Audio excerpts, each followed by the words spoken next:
everybody, Coach Levi here. I wanted to make a presentation for you. This is going to be for the Boise mountain bike fitness group and also my patrons. This video will go out to you as well. And this video will talk about the 7 skill pyramid.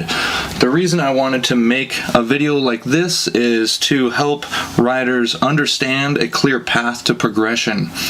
Oftentimes, as an experienced rider, I can have clients not necessarily eager to ride with me because of the things I can do on a bike. I can do jumps and 360s and tricks, and sometimes riders tend to think to themselves, well, I don't want to do all that kind of stuff, so all the advice you have for me is going to sort of push me in that direction, and that's actually not true at all. As a certified coach, I actually have a vision of the skills needed for mountain bikers, and after years and years of coaching, sort of developed the most common things that I talk about.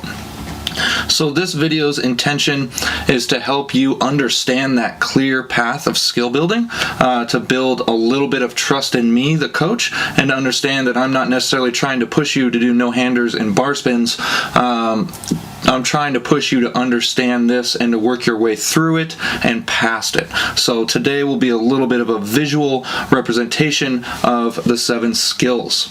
So let's get on with it here. First thing that we need to do when it comes to skill building on a mountain bike or any other bike is to really understand what is a skill. So let's answer that. Skill is a noun. Skill is the ability to do something that comes from training, experience, or practice. And I think that's very important because a skill is not developed by reading a book. A skill is not developed by watching a YouTube video. A skill comes from training, experience, and practice. Practice means failing and trying again. The thing that I get people to try the most is my stationary hops. This will by far make you twice the rider that you currently are if you can master that one single drill that I always try to pound into people's head. And the only way that you can do it is from training, experience, and practice. If you do not train, you will not get that experience or have the practice needed to master the skill. I secretly use this to see what clients are going to do their homework and to see what clients are serious about skill building, because the stationary hops is the #1 thing that you can do, and it takes a lot of practice. So we've determined that a skill is something that takes a lot of training, experience, and practice. Here are some examples of MTB skills: cornering, which would be under direction control, and pumping, which would be under pressure control. So it's kind of an example of a couple of actual skills. So here's something that we try often: wheelies and bunny hops, which are maneuvers. And so I want to paint that picture to the average rider that we oftentimes think we're building skills when we're not. This video is intended to get you to understand what those skills are, so that when you move on to maneuvers like wheelies and bunny hops, it will be a lot easier for you. Okay, so let's move on to discovering what is a maneuver. A maneuver is a movement or series of moves requiring skill and care. And we have determined that you get skill from training, experience, or practice, okay? And so once we have done a lot of training and practice on our skill mastery, we can move on to maneuvers and move very fast. So the first step is sort of eliminating the confusion between skills and maneuvers. Skills are necessary, maneuvers are extra flair. So moving on with the skill pyramid, we have 7 skills, and I'm about to present them in order. They're presented to you in order, but each skill works with all other skills. Okay, so when you talk about the first, second, third skill down here at the bottom, you will be blending it with these skills on the top. But it is important to understand the order that they go in so that you understand best how to build your skills from where you're at with your riding. Okay, so the first skill on here is mental prep. You must be willing to learn and trust the coach. If you're not there mentally, it won't work, including lack of self-confidence. So the reason I added an extra layer to the skill pyramid, this is my extra layer here, mental prep, is because after all of my years of coaching, my success with a client highly depends on their mental state. If they're in a negative way, or think they can't do it, or don't believe in themselves, or they heard it spoken differently on a YouTube video somewhere, and don't necessarily trust the coach, whatever issues a person has mentally has to be dealt with, and you have to move past it. And it is a skill. It takes training. It takes time and development, okay? So it is a skill. And if you are not mentally ready to learn, to understand where you're at and what it's going to take for you to get to that next level, and accept those facts and take those drills and do your homework, you will make it out the other end a better rider. And so this is definitely a skill, because it is not easy. Controlling your mind is not easy. This is why I overeat. So, mental prep, that is the baseline there of how we're going to get started. Moving on to the next one here is position and balance. We use this always as a point of reference. We are talking about moving up and down on our bike with our body, moving forward and back and side to side, kind of like an Atari joystick, okay? Once we establish the key points to position and balance, we can always have a reference on where to start with a drill, and always kind of have a reference to say, oh, while you're doing this drill, you're a little too far forward, you're a little too far back, you're not quite centered, you're not up enough, you're not down enough. And that position and balance is really what's going to create that platform for building skill beyond that. Okay, so position and balance is very important as mental prep, and it's worth practicing. You cannot do the famous stationary hops if you have not mastered position and balance. So something to keep in mind there. Moving forward, we have the operation of controls. This is a skill that needs developed.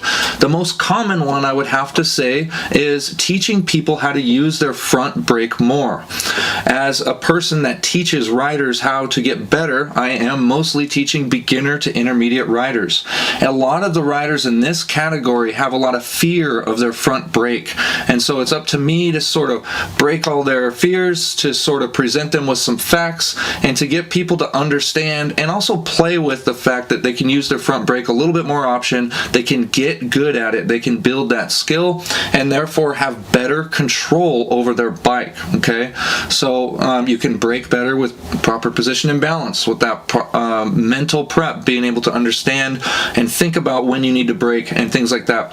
Operation of controls also includes shifting and cadence. And a lot of times when I'm riding with beginner riders, when I hear them shifting their bike way too late up a hill, it's very loud, it's very noisy, and it almost sounds like they're breaking their cassette in half. So this is actually something that needs practiced, and oftentimes when I'm riding with a client, the only time we are practicing cadence and shifting is in a real life trail situation. So find yourself a hill in a neighborhood or something that's kind of short and sweet, that's close to your house, that you can practice on, and just practice shifting, practice going downhill and shifting smoothly and keeping a regular cadence. Some beginner riders don't know what the cadence thing means, and that just means sort of an even pace with your pedal strokes. 1, 2, 1, 2, 1, 2. As the terrain changes, you shift your gears and you maintain that 1, 2, 1, 2. You're maintaining that heart rate, you're maintaining that breath control. So operation of controls right down here at one of the base points of the skill pyramid, and learning to master the brakes and shifting and cadence is certainly going to help you with other skills on the mountain bike. So here we are moving forward. The next thing that we talk about on the 7-skill pyramid is terrain awareness.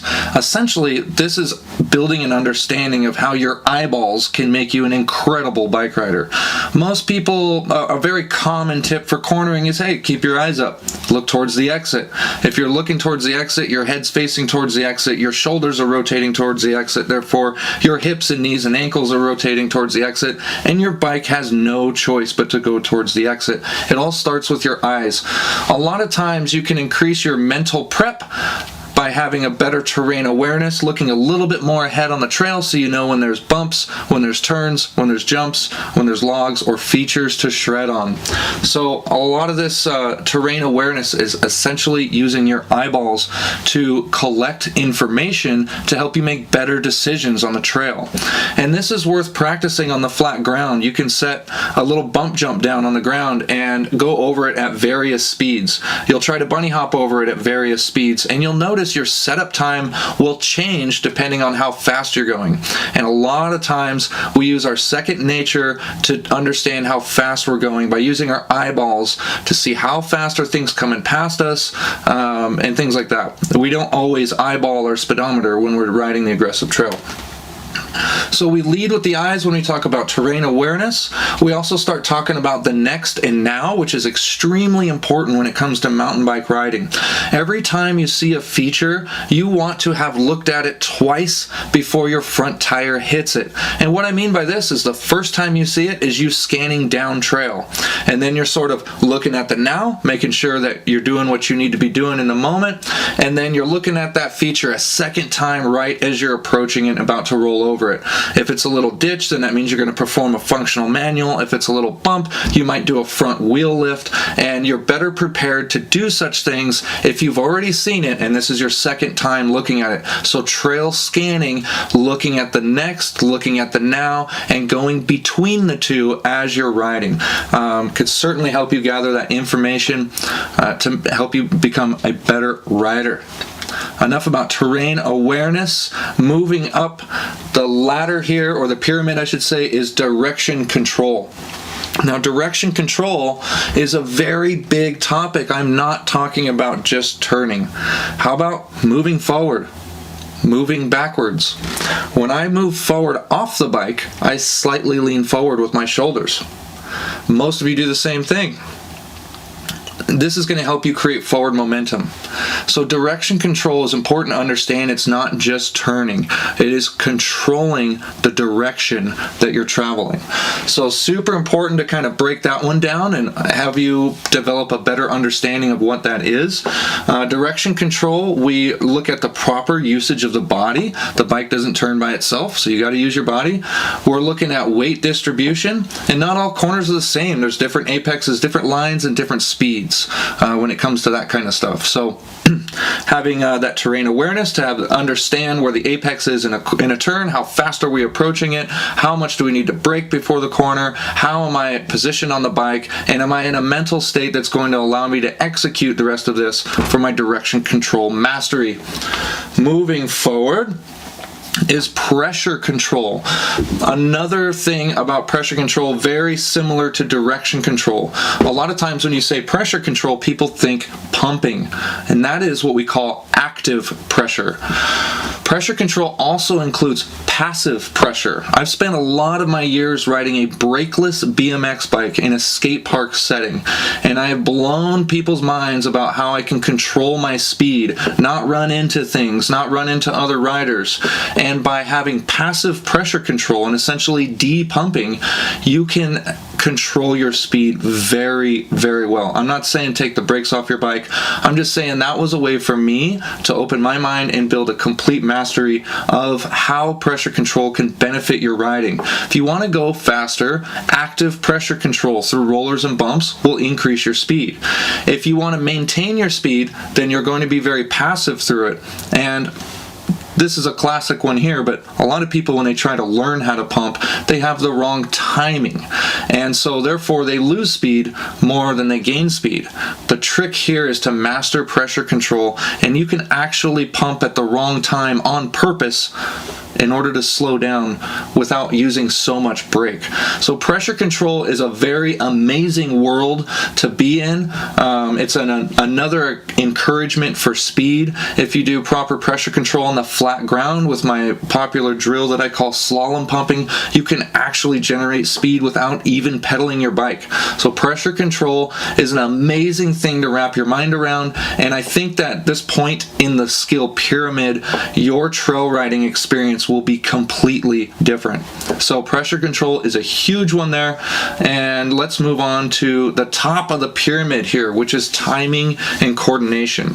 Essentially, you can improve your timing and coordination by speeding up or slowing down any given drill, whether it be a wheel lifting drill over a stick, doing a drop off of a sidewalk curb. Go faster, go slower, and you're going to see that your technique will change. Your pressure control will change. Your direction control will be altered by your speed. Your terrain awareness, timing is going to change. The way that you are using your brakes to sort of slow down or not using your brakes in order to speed up into something. Your position and balance, whether you need to have a high ready position into a low ready position before you go off of a drop, is going to depend on how fast you're going. And obviously, coming down here to the very bottom, understanding all of this knowledge and thinking it through when you're riding. A quick side note on thinking things through while you're riding is it's very... this occupies your mind, and it does not give your mind much room for fear. We're not thinking about so much what's going to go wrong, we're thinking about executing. And when we do that, we are way more successful on the bike. Most of our crashes and mistakes come from us living out our fears. We're thinking about it and we turn it into reality. It's kind of like the Matrix out there. Change your mindset into executing, understanding how to execute, and the blend of all these skills will make you a phenomenal rider. The understanding of the skill pyramid is what gives me power as a coach to reach out to so many riders and help them develop their skills. It's not a monkey on a BMX bike doing bunny hops and 360s and showing off to everybody and saying, hey, if you want to learn these tricks, come take a lesson. It's more of an understanding of this pyramid and how it relates to any rider. Where are you in this skill pyramid? All of us can do every single thing in this skill pyramid already, but understanding it, learning the different phases, learning how they all work together to build that ultimate skill for us on our mountain bike. Hope that makes sense. So when we put this all together, kind of like what I just said here, it's just a cycle of everything. It's always constantly going. It's like a car engine. Each piece of a car engine has a function, has its own way of being installed, and has its own way of connecting and working with the rest of the engine. However, it does not work by itself. It needs all of the other pieces of the engine to be working in order to have its optimal performance. Okay, so this can help you understand what to work on, where to hone in on some of your practices and how it relates to everything else. When you're working on direction control, you are working on timing, coordination, pressure control, terrain awareness, operational controls, position and balance, and mental prep at the same time. So understanding that gives you, the rider, a lot of power. One last thing I do want to mention about the skill pyramid is advanced or experienced riders are not above and beyond the skill pyramid. An experienced rider can look at these 7 skills and probably say, okay, that makes sense now that I see it on paper and now that I've heard about it, and just kind of move on saying, yeah, I understand. I've taught a lot of experienced riders who say they understand the skill pyramid and the basic structure of mountain bike skill building. And I watch them ride on a bike and I can see key areas in this skill pyramid that they overlook or don't take so seriously. So oftentimes when I am coaching a more experienced rider who really kind of feels like they're above and beyond the basics of the skill pyramid, I go back and I hammer in some of these things that they are overlooking and leaving out. And they are not being the best rider that they can be because they are overlooking what they consider to be basic. Yes, this is a basic skeletal structure of skill building, but no, there is no rider that is beyond this skill pyramid. No matter who you are, beginner, expert, or professional rider, you can always hone in on your skill pyramid and make it better and better and better. I just wanted to say that it is something that's pretty common, that experienced riders sort of overlook what this is and the impact of how it can make you better. that's it for this video. I talked a lot. Buy my book, www.leviwork.com. It goes through some essential skills for mountain bikes. It's easy to read, easy to follow book that contains my most commonly taught lessons, and in the back of the book you're going to find some maneuvers there that are my most taught maneuvers that have helped the most riders over my tenure as a coach. If you do want to get a little bit more involved, you can support my work on Patreon. Patreon members is the support that I need to continue to make content like this, to continue to develop the membership program. I'm looking forward to filming and releasing a third season on my YouTube channel, and I cannot do that without some additional funding. So looking forward to increasing my impact and what I am able to do by making the Riders Collective bigger and bigger, and hopefully eventually running our own indoor bike park with plenty of coaches, plenty of programming, and lots of access for you to go and train even when it's raining, dark, or cold outside. If you guys have any questions, please email me at leviwirt@gmail.com. I hover over my email like a hawk. I'm always seeking opportunity. Anytime something comes in, you can look forward to a pretty fast response. I hope you guys like this video. Now go shred on. There's some place right now you could be riding. Get on your bike and do it. Thanks, guys.